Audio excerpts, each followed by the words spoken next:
Semangat pagi. Semoga selalu dalam keadaan sehat ya. Kali ini kita ada di sesi program baru, yaitu Ngomset, ngobrol masalah kesehatan. Yuk, Ngomset yuk! Oke, kali ini adalah sesi perdana kita yang topiknya tuh nggak akan pernah ada habisnya nih kalau misalnya dibahas. Dan kali ini tentunya kita sudah mengundang narasumber yang sudah expert di bidangnya. Halo Bu Destri. Hai Mbak Oli. Apa kabar hari ini? Sehat luar biasa dong. Oke. Nah, aku tuh belakangan ini tuh lagi suka banget nih nonton film 90-an. Wow, jauh Dan ya. iya, dan saat aku nonton itu tuh aku malah salah fokus gitu loh sama pemain-pemainnya. Karena pemain-pemainnya tuh kurus-kurus badannya. Wow, kamu Dan ngelihat ke body ya. Iya, aku malah salah fokus sama badan-badannya gitu, badan-badan pemainnya karena mereka kurus-kurus banget gitu kan pada saat tahun 90-an gitu. Sedangkan belakangan ini aku malah sering lihatnya tuh orang gemuk gitu loh. Jadi kayak total orang gemuk tuh makin bertambah gitu loh belakangan ini. Nah, menurut Bu Destri nih, kenapa sih belakangan ini tuh jadi banyak gitu loh orang gemuk? Oke, nah ini mungkin pertanyaan banyak orang juga ya. Kenapa misalnya kalau kita ke mall nih gitu kan, mungkin dari 5 orang yang kita perhatikan mungkin 1 atau 2 di antaranya itu berat badannya berlebih gitu. Nah ternyata ini ditunjang loh Mbak Olive dengan gaya hidup saat ini gitu ya. Semakin kesini coba kita bandingkan dengan 10 tahun yang lalu ya. Udah ada aplikasi ya kan, kemana-mana tuh gampang ya, dari aplikasi tuh udah bisa kemana aja gitu, bahkan kita buka pintu udah ada yang jemput nih depan rumah. Atau misalnya lapar tinggal buka HP aplikasi, makanannya langsung datang sampai ke depan pintu. Nah bayangkan ya, ke semudah ini kita mendapatkan akses untuk makanan. Makanan semakin beragam ya. Nah ini kemudian yang membuat orang tuh lebih malas untuk bergerak ya kan. Malas bergerak iya, makan lebih banyak, pasti akhirnya akan bermuara pada pertambahan berat badan gitu. Dan nggak hanya Mbak Olive ini, kalau Mbak Olive kan berdasarkan film ya. Betul. Datanya ternyata memang Kementerian Kesehatan tuh udah punya riset loh Mbak Olive ya. Jadi ada Riskesdas namanya, riset kesehatan dasar. Jadi di sini dicek orang-orang yang berat badannya berlebih atau disebut juga dengan obesitas 18 tahun ke atas. Ternyata dari 2007 itu persentasenya 10,5%. Nah, 2013 diadain lagi, itu orang gemuk atau obesitas itu persentasenya 13,8%. Naik lagi 2018 itu 21,8%. Nah, bayangkan dalam 10 tahun aja itu sudah naik 2 kali lipat orang yang obesitas. Ya kan? Nah, makanya makin kesini Mbak Olive dan Bapak Ibu di rumah itu makin sering melihat orang yang berat badannya tuh gemuk gitu loh Mbak Olive ya. Jadi emang faktanya seperti itu gitu. Dan jangan sampai nanti Riskesdas 2000 berarti 2018 2023 dari Riskesdas lagi naiknya 2 kali lipat lagi. Nah, ini bahkan menyedihkan buat apa? Buat kesehatan masyarakat Indonesia tentunya gitu. Nah, kira-kira apa sih solusinya? Nah, ini nih yang paling penting ya kan. Ada masalah harus ada solusinya. Solusinya adalah pasti kita turunkan yang namanya berat badan gitu ya. Kalau kita menyadari berat badan kita berlebih, ya harus kita turunkan lewat program diet penurunan berat badan gitu ya. Diet itu apa sih? Kebanyakan orang berpikir diet itu ya untuk ngurusin badan, tapi ternyata diet itu lebih luas ya. Diet itu adalah pengaturan pola makan, tujuannya untuk kesehatan gitu. Jadi nggak hanya untuk turun berat badan aja. Misalnya nih, orang yang stroke atau orang yang diabetes. Nah, ini mereka juga harus mengatur pola makannya agar bisa mengontrol gula darah ataupun kolesterol. Begitu juga dengan orang yang ingin menurunkan berat badan. Jadi harus diet penurunan berat badan seperti itu. Dan ngomong-ngomong tentang diet nih, sebenarnya kapan sih kita harus diet? Apakah ada alarm khususnya? Oke, ini sebenarnya gampang sih Mbak Olive ya kalau untuk diri kita sendiri. Nah, Mbak Olive misalnya di rumah pasti banyak tumpukan pakaian di lemari mungkin ya. Nah, dulu mungkin baju ini muat nih gitu kan, celana ini dipakai, tapi kayaknya nih udah 2 bulan terakhir nih cuman menghiasi lemari aja. Nah, itu sebenarnya alarm yang paling gampang. Ya enggak? Ya enggak harus ngukur gitu ya. Kok kayaknya celana saya makin kecil ya gitu kan. Atau misalnya kok baju ini dulu tuh muat, kok sekarang nggak muat. Nah, itu sebenarnya tanda-tanda gitu ya. Jadi jangan abaikan alarm-alarm atau tanda-tanda itu. Itu paling gampangnya. Tapi ada cara yang mungkin lebih akurat ya kita mengukur berat badan itu seperti apa. Namanya adalah indeks massa tubuh. Jadi indeks massa tubuh ini sedikit kita menggunakan angka-angka nih Mbak Olive ya. Jadi Bapak Ibu di rumah harus paham bagaimana cara mengukur indeks massa tubuh. Jadi indeks massa tubuh ini hitungannya adalah berat badan per tinggi badan kuadrat. Contohnya si A, berat badannya 80 kilo, tingginya 160 cm ya. Jadi 80 kilo per 1,6 kuadrat. Jadi tinggi badannya itu dalam meter ya.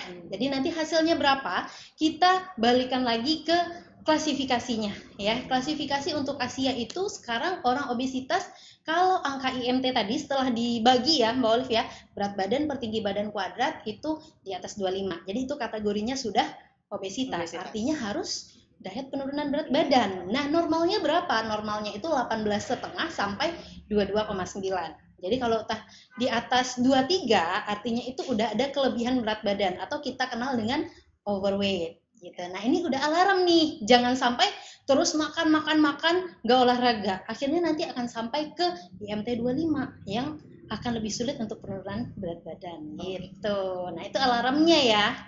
Dan ada juga alarm berikutnya adalah dari lingkar perut. Nah, kalau pakai celana kan gampang ya. Oh, kok nggak bisa dikancingin sih gitu kan. Nah, itu salah satu alarmnya. Nah, kalau ukurannya pakai ukuran itu kalau pria, kalau lingkar pinggangnya udah lebih dari 90 cm atau wanita lingkar pinggangnya sudah lebih dari 80 cm, ini adalah alarmnya untuk segera diet gitu ya. Jadi harus tahu, harus paham. Alarm tergampangnya sebenarnya dari pakaian gitu ya. Atau Bu, saya nggak punya meteran, Bu, saya nggak punya timbangan. Gunakan anggota tubuh, kita punya jari ya. Ini Mbak Olive gampang nih ya. Ini ya, ditekuk 3 jari di tengah. Oke. Tinggal ditaruh di bagian pusar ya. Lalu digeser ke belakang. Nah, kalau di belakangnya si kelingking tidak bertemu, nah saatnya ini diet ya. Saya juga enggak ya. Saya harus diet juga dong. Nah, kita harus diet ya. Nah, itu cara paling gampangnya. Nggak ada meteran dan lain sebagainya, kita ukur dari lingkar pinggang ya. Jadi normalnya itu adalah 4 jengkal berarti ya. 4 jengkal lingkar pinggang kita gitu ya. Jadi kalau udah lebih, yuk kita diet yuk gitu ya. Yuk, ayo lanjut. Oke. Dan untuk memulai diet nih, kira-kira apa sih yang harus dilakukan pertama-tama? Oke, yang pertama tuh pasti niat ya. Apapun kalau nggak ada niat tuh pasti hasilnya tuh ya gitu aja sih gitu kan. Kita tuh harus ada niat yang benar-benar untuk menjalankan program diet itu gitu. Jangan sampai karena ikut-ikutan gitu atau mungkin di komen kamu gemukan ya. Ya udah akhirnya cari di searching di Google diet apa sih yang lagi rame gitu kan. Nah, jangan sampai seperti itu ya, nggak mengenali bentuk tubuh, nggak mengenali diri kita dulu gitu, nggak mengenali cara diet yang tepat ya. Jadi jangan diet karena ikut-ikutan. Makanya niatnya itu harus penting banget gitu. Kemudian yang kedua adalah goalnya gitu ya. Gimana sih kita menerapkan goal? Tadi ya udah ada alarmnya apa? IMT, indeks massa tubuh. Jadi hitung dulu indeks massa tubuhnya. Cari indeks massa tubuh sampai ke normal. Nah, itu nanti bisa dikalkulasikan berapa sih penurunan, berapa sih yang saya mau, berat badan ideal berapa sih yang saya mau, seperti itu. Nah, kalau udah niat, goalnya udah ada, sekarang yang paling penting itu adalah Mbak Olive, pengaturan pola makan dan olahraga ya. Jadi kenapa sih orang ini bisa gemuk? Cuman 2 hal yang menyebabkannya. Energi yang masuk, energi yang keluar gitu ya. Jadi cuman 2 hal yang menyebabkan kita gemuk ya. Ini yang utamanya, energi yang masuk dan energi yang keluar. Nah, yang masuk apa? Yang kita makan sehari-hari gitu. Yang keluar yang kita bakar melalui olahraga. Nah, kalau energi yang masuknya lebih besar dibandingkan energi yang keluar, artinya akan banyak nih sisa dari energinya yang ada di dalam tubuh. Sisanya akan diubah menjadi lemak, kemudian ditumpuk lagi di bawah jaringan kulit. Jadi lemak mungkin sehari nggak apa-apa, seminggu, 2 minggu, sebulan atau bertahun-tahun kan, jadinya berat badan bertambah gitu. Makanya kita harus introspeksi, lihat lagi pola makan kita seperti apa, seperti itu ya.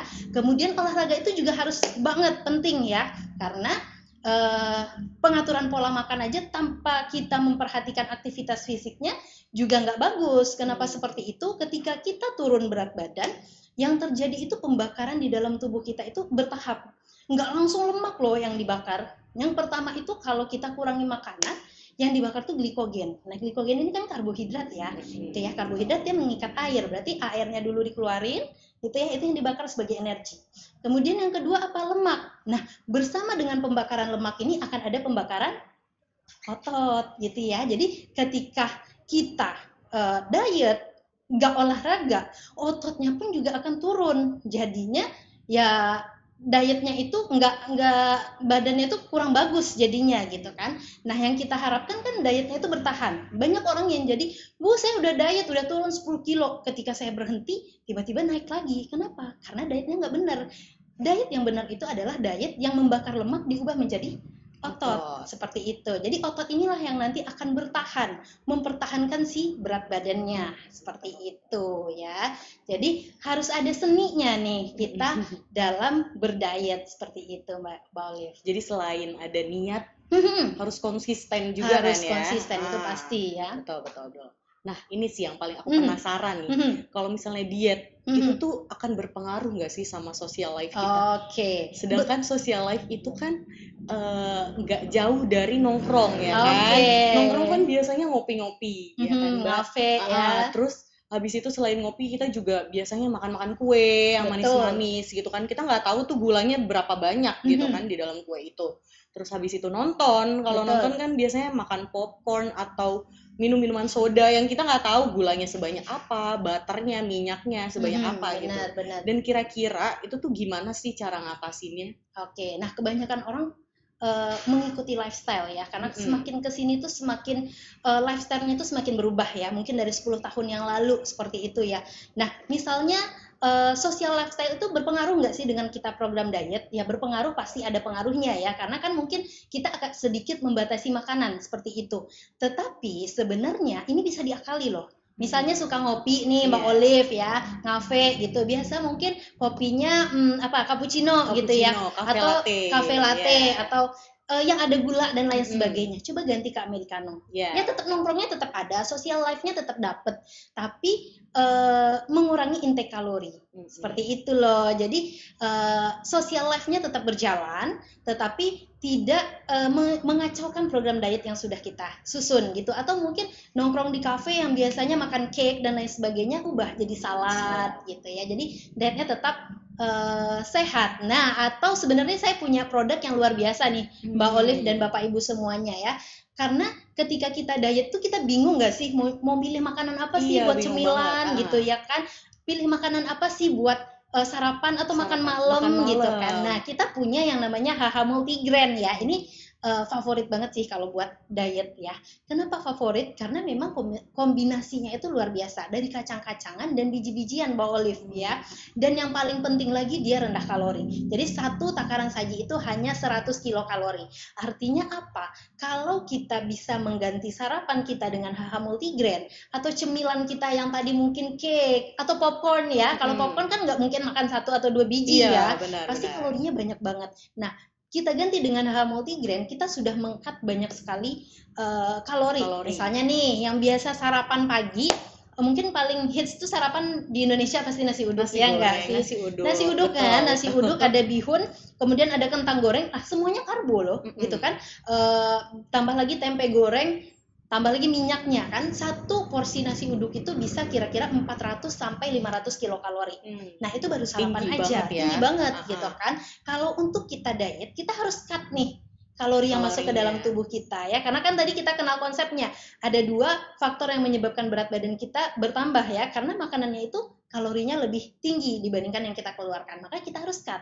Salah satunya dengan sarapan. Nah, tadi nasi uduknya misalnya 400 kilokalori. Kalau tambah gorengan ya nambah lagi dong gitu kan. Misalnya aja 400 atau 500 kilokalori. Kita ganti dengan HH Multigrain ya, tambah-tambah buah sedikit.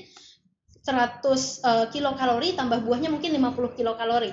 Cuma 150 kilokalori. Kita udah cut 250 di sarapan aja gitu. Jadi ini jadi alternatif yang tepat buat Bapak Ibu semuanya yang ingin diet tapi nggak bikin ribet gitu. Nah, yang bikin orang males nih Mbak Olive dan Bapak Ibu semua, diet tuh aduh nyiapin makanannya ribet Betul, ya betul, kan. betul. Aduh pagi tuh harus salmon grill gitu ya, nggak gitu-gitu juga ya. Makanannya rebus-rebusan. Rebus-rebusan gitu, terlalu ribet. Apalagi kalau misalnya ibu-ibu yang harus nyiapin makanan buat keluarga, nyiapin makanan buat anak, nyiapin makan juga buat dietnya Sendiri, dia iya, gitu kan. betul. Jadi lebih simple, tinggal seduh gitu. Begitu juga untuk yang pekerja nih gitu kan, lagi ribet-ribet mau berangkat kerja, satset udah langsung bisa konsumsi HH multigrain gitu ya. Terus yang kedua Mbak Olive, tadi kan kita bahas penurunan berat badan tuh bertahap, nggak langsung tiba-tiba tuh lemak dibakar ya kan, ada tahapnya. Glikogen dulu yang pertama, kemudian lemak. Kalau kita nggak bantu dengan olahraga, ternyata otot kita juga ikutan berkurang. Nah, aku juga punya produk yang di sebelah Mbak Olive, namanya WMP ya. Jadi WMP ini adalah minumannya enak banget ya, rasa black currant. Nah, isinya itu ada kopi hijau, kemudian ada L-carnitin, ada acai berry, ada goji berry. Aduh banyak banget sih isi di dalamnya. Yang fungsi utama di dalamnya itu adalah membantu metabolisme booster. Jadi ketika kita diet tadi kan dua ya, membakar kalorinya dan membatasi asupan makanan.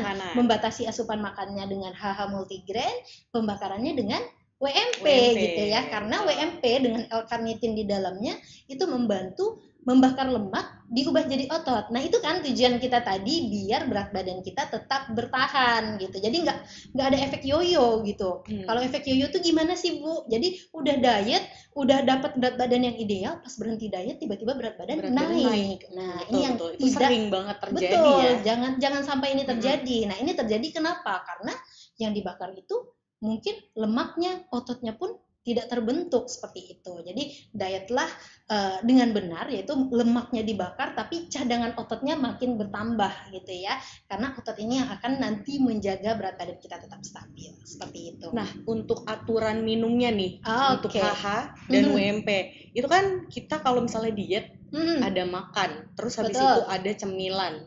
Nah, ini gimana nih aturan minumnya tuh gimana sih gitu? Oke, jadi WMP bisa kita konsumsi 2 kali sehari. Jadi cocoknya sebenarnya itu sebelum olahraga. Kenapa ya? Orang yang udah konsumsi WMP pasti tahu ya, olahraga dengan konsumsi WMP tanpa konsumsi WMP itu beda banget. Keringatnya lebih banyak. Kenapa? Karena memang ada L-carnitin dalamnya yang membantu untuk pembakaran lemak menjadi otot gitu ya. Jadi kalau olahraga, konsumsilah WMP ini 30 menit sebelum olahraga, atau nge-gym atau misalnya lari pagi dan lain sebagainya, 30 menit sebelum olahraga konsumsi dulu WMP gitu ya. Nanti satunya lagi sebelum makan malam ya, 30 menit sebelum makan malam.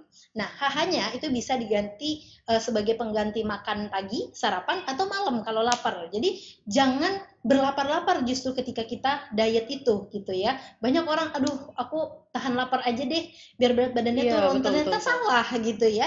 Yang benar itu adalah jangan sampai tunggu badan kita itu lapar ya.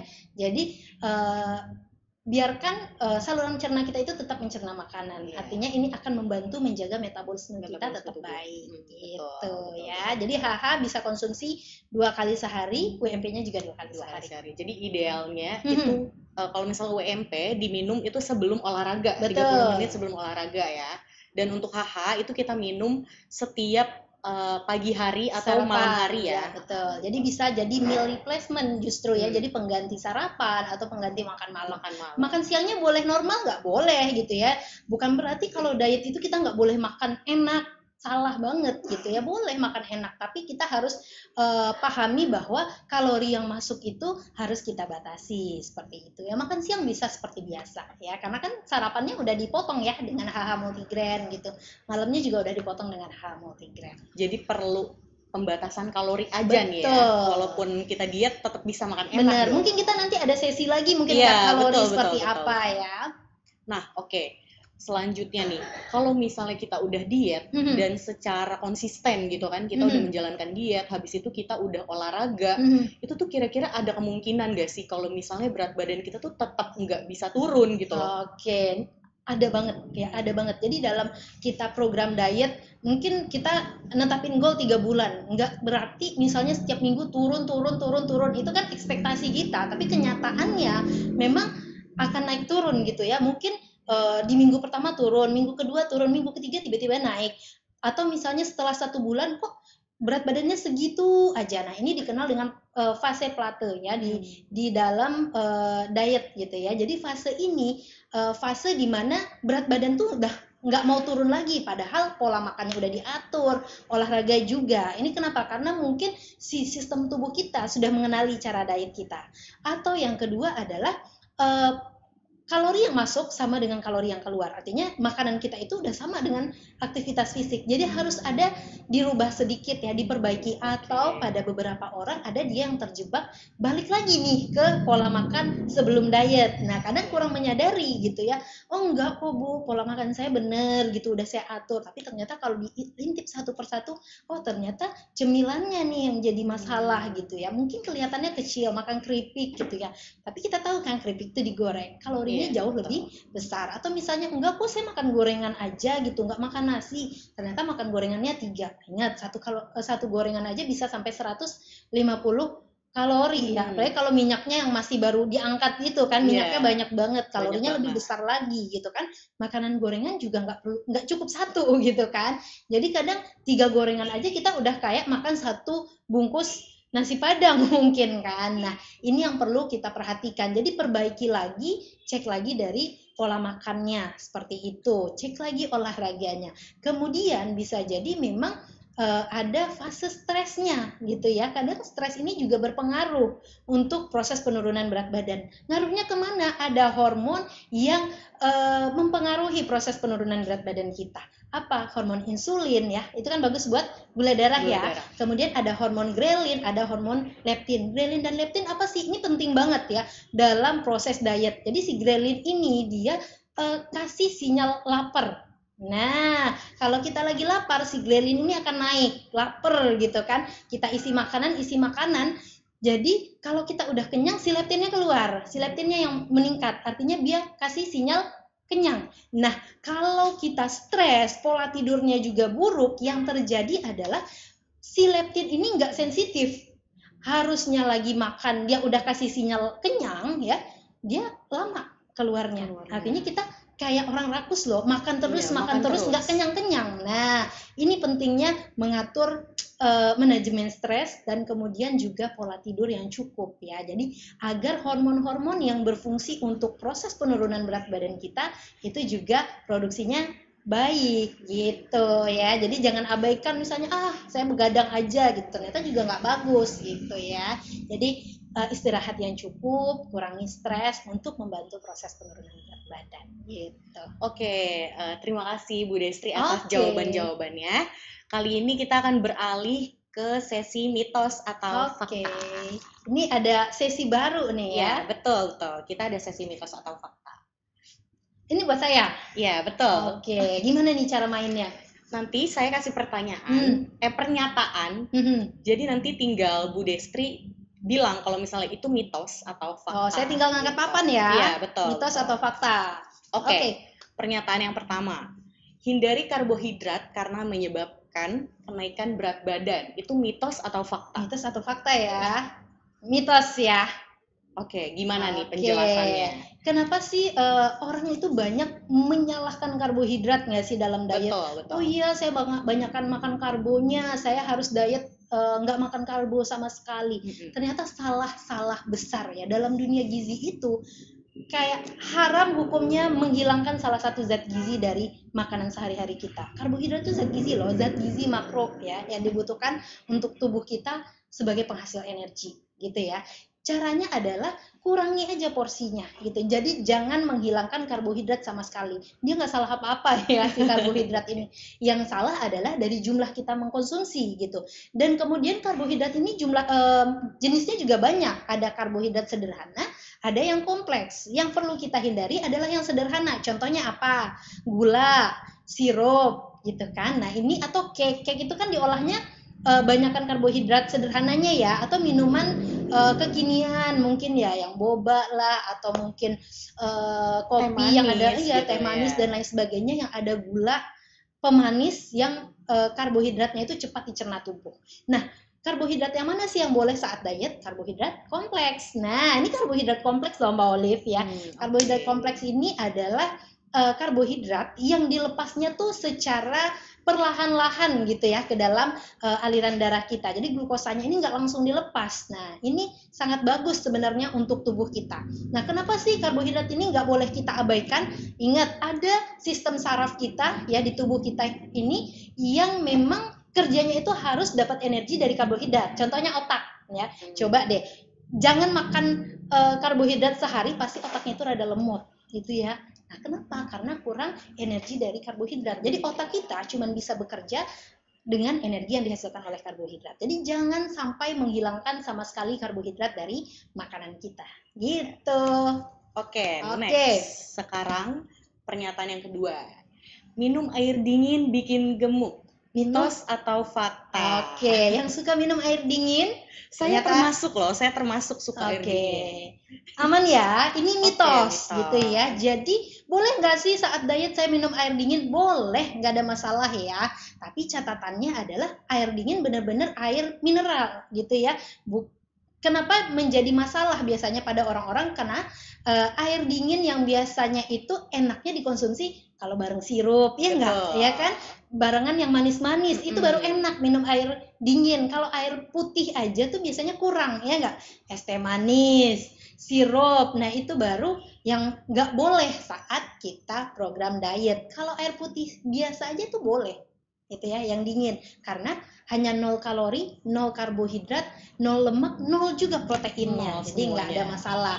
Apalagi tubuh kita ada yang berpikir begini, kalau saya konsumsi air dingin atau air es saat diet, nanti lemaknya beku. Nah, memang tubuh kita kulkas, bukan ya. Jadi tubuh kita ini sangat cerdas sekali. Jadi ketika makanan itu masuk ke dalam tubuh kita, secara otomatis dia akan menyamakan dengan suhu tubuh kita ya. Jadi nggak kayak kulkas yang kita masukin minyak ke dalamnya atau lemak ke dalamnya yang tiba-tiba lemaknya jadi beku gitu. Jadi aman asalkan tidak dicampur dengan yang ada pemanisnya ya. Berarti kalau misalnya minum WMP nih, kita bisa minum dingin nggak? Bisa banget. Karena WMP ini Mbak Olive cuma 60 kilokalori per takaran sajinya. Jadi satu saset itu hanya 60 kilokalori. Jadi aman banget ya. Oke, selanjutnya makan sering bantu turunkan berat badan. Mitos atau fakta? Makan sering ya, biasanya gimana tuh Mbak Olive kalau makan sering? Bikin gendut nggak sih? Makan sering. Kayaknya kalau makannya sering tapi porsinya sedikit mungkin nggak bisa. Oke, nah ini naik berat badan mungkin ya. Ini fakta ya. Jadi makan sering itu bisa bantu turunkan berat badan, benar ya. Jadi makan sering ini ada tapinya tapi ya. Jadi bukan makan sering dengan porsi yang banyak. Tapi makan sering porsinya juga kecil. Jadi makan sering porsi kecil tujuannya adalah agar lambung kita itu selalu terisi. Nah, fungsinya selalu terisi apa? Tadi ya hormon grelin dan hormon leptinnya gitu ya. Jadi nggak sampai pada fase tubuh itu benar-benar lapar. Kenapa? Kalau sampai pada fase tubuh benar-benar lapar, pas makannya kelap. Biasanya seperti itu. Makanya ketika diet itu ada 3 makanan utama, makan pagi, makan siang, makan malam. Nah, antara makan pagi dan makan siang ada selingan, ya, ada snacknya di situ. Kemudian antara makan siang dan makan malam juga ada selingannya. Nah, inilah yang nantinya akan membantu untuk proses penurunan berat badan secara perlahan. Tapi pilih juga jenis makanannya, gitu. Oke. Selanjutnya, sarapan bisa membantu menurunkan berat badan. Itu mitos atau fakta? Yang jarang sarapan. Nah, termasuk saya nih. Nah, saya lagi nih. Saya jarang banget sarapan soalnya. Oh, jarang sarapan ya? Jarang banget sarapan. Pernyataannya itu tadi sarapan bisa menyebabkan menurunkan berat badan. Fakta ya. Jadi dengan sarapan justru itu berat badan kita akan lebih mudah turun. Kenapa? Kita makan terakhir kalau malam hari mungkin di jam 8 atau jam 7 ya. Kita bangun pagi itu ada jeda mungkin sekitar 8-9 jam. Bayangkan kalau kita nggak sarapan di pagi hari, nanti ketemu makannya di siang hari, itu kondisinya tadi kita bicara ke hormon grelin dan leptinnya. Jadi hormon grelinnya produksinya sangat tinggi. Nah, hormon grelin ini kan kasih sinyal lapar. Jadi tubuh itu dalam keadaan sangat-sangat lapar. Kondisi ini kita khawatirkan ketika makan siang dia akan lebih kalap lagi, makannya lebih banyak lagi. Jadi gitu berlebihan kan. ya. Jadi makan berlebihan. siangnya. Nah ini justru nggak bagus loh untuk program diet seperti itu ya. Jadi jangan berpikir kalau nggak sarapan saya akan lebih kurus, salah gitu ya. Justru dengan sarapan, dengan makan yang teratur itu akan membantu proses penurunan berat badan. Oke, ini pernyataan yang terakhir nih ya. Oke. Makan malam bikin berat badan naik. Mitos atau fakta? Makan malam bikin berat badan naik. Nah, Betul. biasanya yang diet pasti ngindarin ya. Ternyata ini adalah mitos ya. Mitos, tapi ada tapinya juga gitu loh Mbak Olivia. Jadi makan malam yang seperti apa yang tidak disarankan? Makan malam yang berat seperti itu ya. Berat itu adalah berarti tinggi kalori, padat kalori, tinggi lemak gitu ya. Tapi memang makan malam di Indonesia tuh ada yang ringan gak sih? Gak ada. Gak ada sih. ya, kalau nggak pecel ayam, nasi goreng, ya yang ketoprak kelas-kelas gitu itu kan. ya, Iya, nah kelas pasti berat berat-berat. ya, kelas berat. Makanannya berat-berat. Tapi sebenarnya asalkan kalau kita diet tadi kan kita mengurangi kalori ya, kita butuh kalori itu sehari 2000 kilokalori. Kalau kita diet kita kurangi 500 sampai 750 kilokalori. Selama berarti kalau kita kurangi 500, jatah kita sehari itu cuma 1500. Selama jatah ini belum habis sebenarnya nggak masalah. Tetapi yang menjadi masalah ketika malam hari kita makan berat adalah akan terlalu dekat dengan jarak jam tidur. Ya, artinya apa? Aktivitas fisik kita sudah sangat minimal sekali, ya. Padahal kita berharap energi yang masuk dari makanan itu akan kita bakar lagi nanti. Nah, kalau kita langsung tidur, artinya energinya itu nggak kepake dong, ya, karena kita tidur kan. Walaupun tidur butuh energi juga, tapi nggak sebanyak kita olahraga gitu kan, aktivitas fisik. Nah, jadinya kelebihan ini diapakan? Dirubah menjadi lemak. Disimpan lagi di bawah jaringan kulit, ya lama-kelamaan ya gemuk lagi gitu ya. Jadi pilih makan malamnya juga yang sehat gitu ya. Kalau bingung mau makan malam apa ya, misalnya bisa salad boleh atau buah potong boleh ya. Kalau bingung balik lagi ada multigrain ya, tinggal ditambahin buah potong. Nah itu udah jadi sajian makan malam yang enak sekali gitu ya. Ingat ya, jangan sampai benar-benar lapar baru makan ya, karena tadi hormon ghrelinnya jadi membabi buta mungkin ya, jadinya lapar makannya jadi kalap seperti itu. Oke, pembahasannya banyak banget dan seru banget ya. Dan untuk teman-teman yang mau pembahasan topik yang lain itu boleh banget komen di bawah, dan jangan lupa like, share dan subscribe channel ini untuk mengikuti topik-topik selanjutnya. Sampai jumpa di sesi selanjutnya. Yuk, omset yuk! Yuk!